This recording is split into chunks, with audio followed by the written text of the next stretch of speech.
der Bionik geht es darum, aus der Biologie, aus der Natur zu lernen und dies technisch zu abstrahieren und dann entsprechend umzusetzen.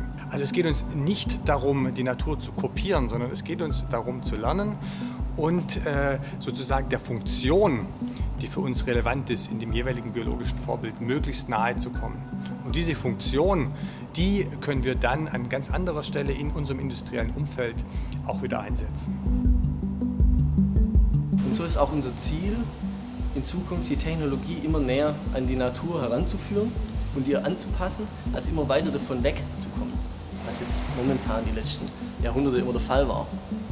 Und unsere Vision ist es eigentlich, dass die Natur und die Technik nicht nebeneinander existieren, sondern ineinander.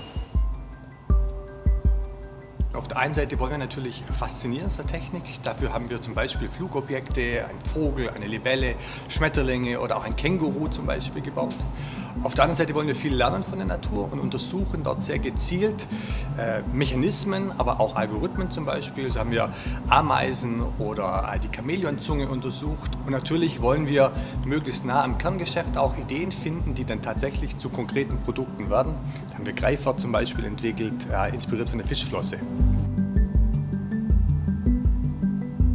Wir sehen hier unseren Bionic Cobot. Das ist der erste pneumatische Roboterarm mit 7 Achsen. Das heißt, in dem Roboter finden Sie keine elektrischen Motoren, keine Getriebe, nur pneumatische Dreh- und Schwenkantriebe. Der Finreg-Greifer ist abgeguckt von der Fischflosse und das Besondere ist eben hier diese Bewegung, wenn ich von innen gegen den Greifer drücke. Und das bewirkt, dass der Greifer sehr, sehr sanft und schonend Dinge greifen kann, also sogar rohe Eier oder eben Lebensmittel wie Tomaten. Also grundsätzlich haben wir jetzt beim Bionic Cobot eben darauf geachtet, dass er kollaborativ arbeiten kann, das heißt mit den Menschen zusammen, den Menschen Teile anreichen, eben Teile übernehmen. Diese Dinge verstehen wir unter kollaborativem Arbeiten, wo wir einfach denken, dass es in der Produktion von morgen immer wichtiger wird. Zudem gibt es noch das große Stichwort der Schwarmintelligenz. Eine Ameise alleine kann oft nicht so schwere Sachen tragen wie das ganze Kollektiv. Und genau diese Intelligenz verstehen wir eigentlich unter Schwarmintelligenz, dass die Ameisen sich untereinander abstimmen, sich zur Hilfe rufen, sagen, was wollen wir jetzt eigentlich von A nach B bewegen vielleicht und so im Kollektiv eine Aufgabe zusammen lösen.